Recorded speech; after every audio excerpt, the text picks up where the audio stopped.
Hey everybody, today we've got kind of a quick project in the shop. This one's just getting some repair to the rear. It's got a little bit of quarter panel damage, rust. So we're gonna fix both of those things, and I just thought you might want to follow along, so check out the video.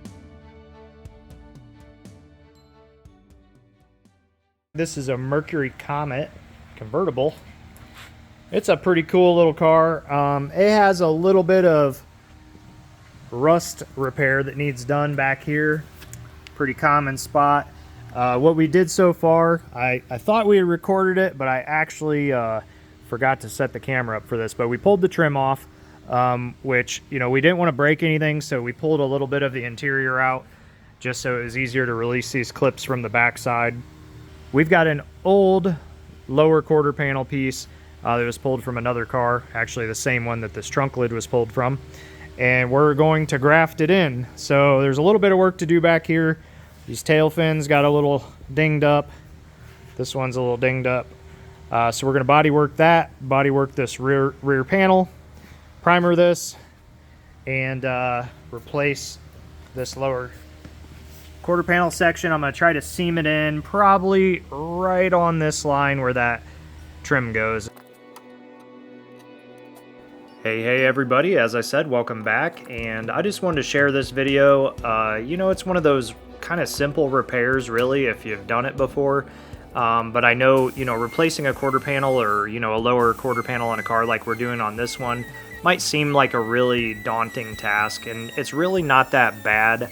You know, I like to start off with cutting everything a little bit larger than need be, and then I can come back and fine-tune everything in, and that way we don't end up with some kind of big gap that we can't get rid of or that we have to weld shut. So I think it's a matter of just starting off, you know, cutting back what you need to cut back so that you can get both panels sort of fitted up where they belong, and then you can come back and fine-tune everything in, and that's how I like to do it. So you're going to see me going through the process here of taking each little piece, and I'll remove it, and then I'll come back through and I'll cut a straight line, and I'm going to overcut everything by about 1/4 of an inch, and then once I get everything more or less about 1/4 of an inch from where I want it, I'll get it seated up on the car, make sure everything lines up, and then I'll scribe a line to cut my actual weld line.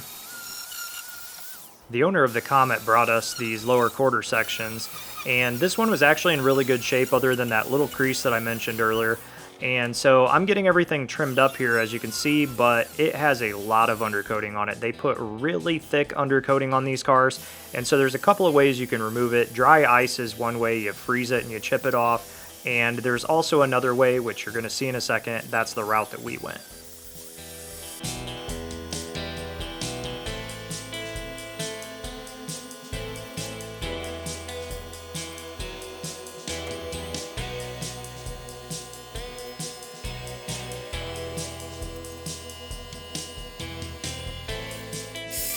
I jacked the car up by the rear differential to make it easier to work on. It's not so low to the ground, and we needed access to a few other things. Now, one thing that I didn't mention is when I went to go take the tire off, because the differential was still, you know, up in the car where it would be if you were driving, there wasn't enough room to pull off the tire. So you can see in this clip there's a jack there, and I used that jack to lift the body from the suspension so that I could get the tire out of the wheel well.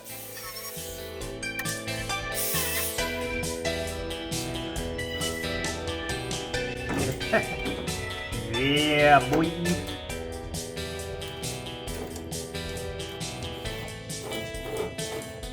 That was my Flavor Flav. Now you may be curious, why did I choose this exact spot to cut this? And the main reason was because I still had access to it from the other side. So I wanted to make sure that I cut good metal, but I also wanted to make sure that I had a spot from the back side that I could weld.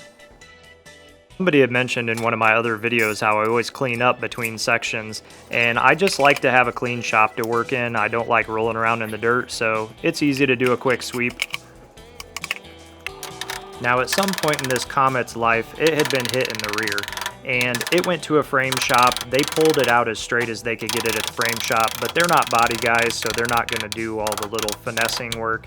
And so we're coming in here and we're just getting it straightened out more. Now, the owner of this car, he wants to finish it out himself, so we're just going to get it 90% of the way, and then he's going to do the rest. So when you see us doing the repair on this, we're going to get it straight.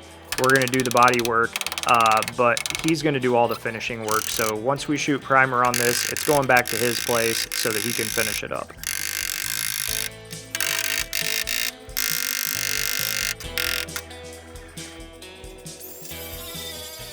In my opinion, when straightening metal, it's a lot easier to do it if it's cleaned up. It seems like the paint or the primer, or both, the combination of the two, adds kind of a cushioning effect when you're trying to hammer it. And it's going to get removed anyway, so it's easier just to clean it off. Now this one, I started off just giving it a couple hammers, thinking maybe the paint would flake off, but it didn't. So I came back through with that flap wheel and just got it all cleaned up so that I could hammer out the rest of those dents.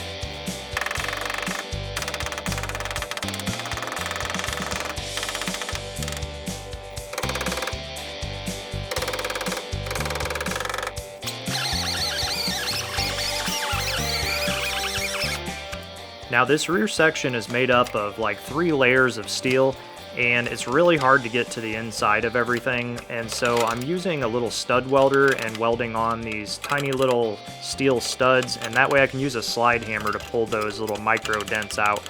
It's really hard to get something like this perfectly straight when you can't get to the back side of it, so this tool actually comes in pretty handy to pull that out as much as possible, because in the end we want as little filler in this as we can put into it.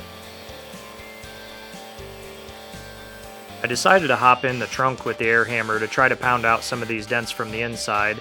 I took a standard air hammer chisel and I blunted the end of it so that it wasn't sharp and rounded the corners over, and that made it really easy to come in from the inside and get it into kind of the smaller crevices and gaps that I wouldn't have been able to access, you know, with a hammer and a dolly. And so I was able to get in there with this air hammer and pretty much push out the dents from the inside with that.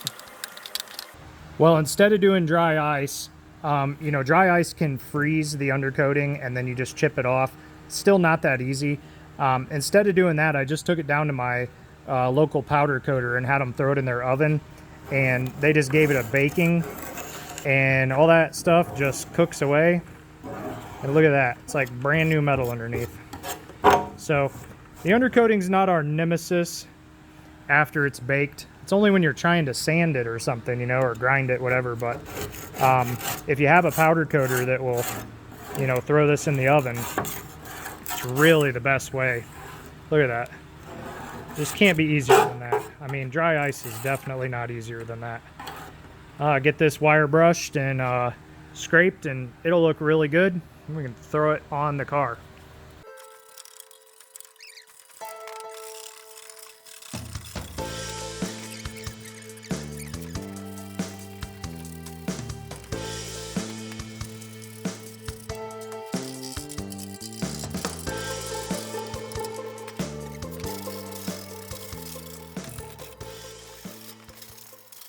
So it looks pretty good. I still got a little bit of work to do with a wire wheel, get some of this surface rust cleaned up, but I did want to point out something.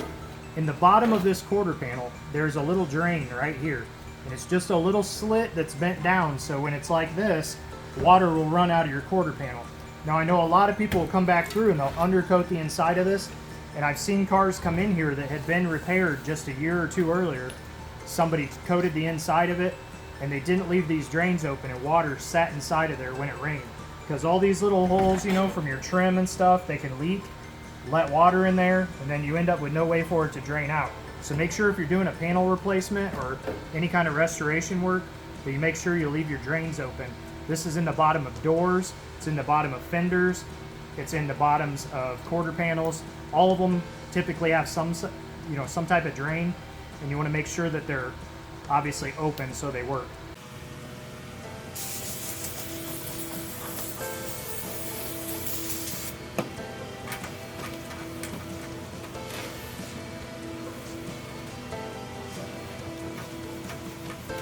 I'm really impressed with how good this cleaned up. I mean, that's like bare metal. It's in really good shape.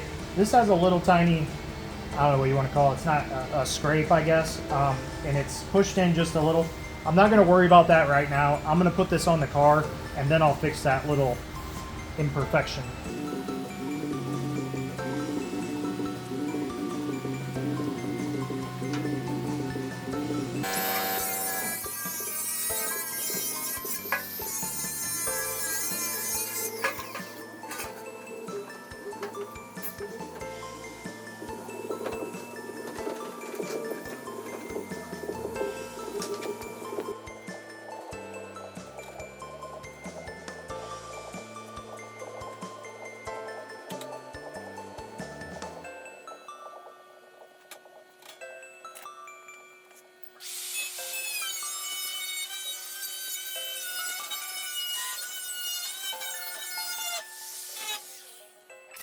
You never know what you're going to get into with an old car, and we got pretty lucky here that there was nice, good, clean metal right under that paint.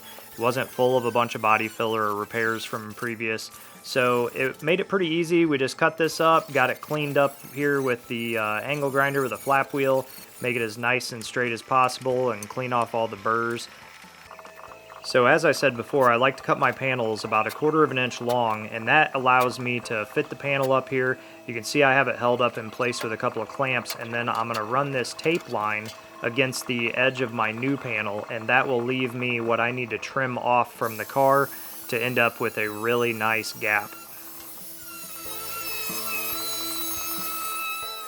In my opinion, between cutting a really nice, straight line where your gaps are really nice and tight, and then doing your welding nice and slow so you don't warp it, those are the two most important key parts of, welding a panel in.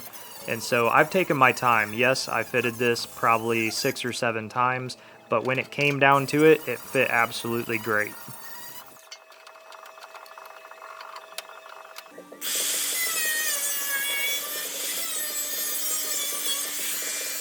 I also didn't show you any of the work that I did inside the trunk. This panel is essentially 3 pieces. It's that outer skin that you see, it's part of the wheel well, and then it's also the inner side of that panel.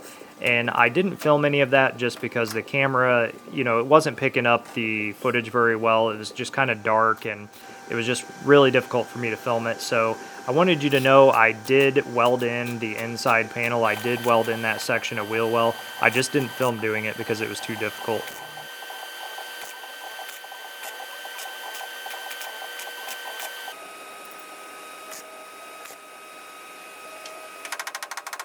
I know everybody that does metalwork has their own different ways, and I just like to do it like this. I spot weld it in, taking my time, not putting too much heat in at one given spot, and then I'll come back through and just work my way back and forth until the entire thing is welded up. And then I'll do the same exact thing with my grinder. I won't focus too much on one spot to prevent warping anything. I want to keep it nice and cool, come back through, get it smoothed out, and make sure nothing goes, wonky on it because I put too much heat in.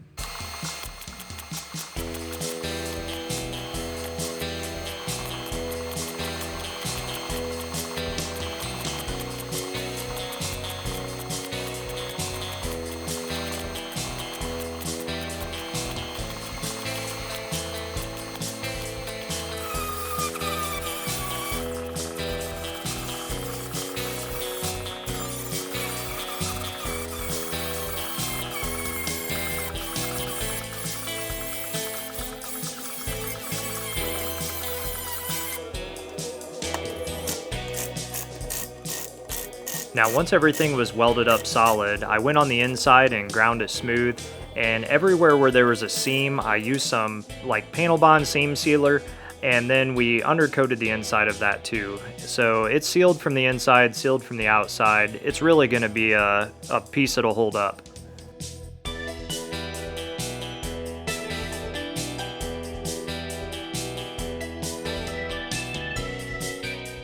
Well, we got the car moved over to the body shop, and I'm scuffing everything up with 80 grit sandpaper just to make sure we get a good bite for the filler. And I'm gonna come back through and wipe it down and just skim in that little crease and put a layer of body filler right on that weld line so that we can make sure everything's nice and smooth.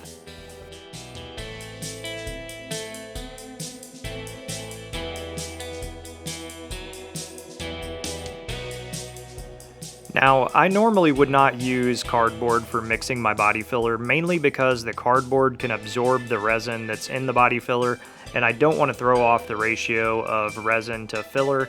And so, I wouldn't normally use that, but in this case, I could not find my mixing board anywhere, and I wanted to get this thing body worked, so I gave up looking and just bust out a piece of cardboard to mix it up on.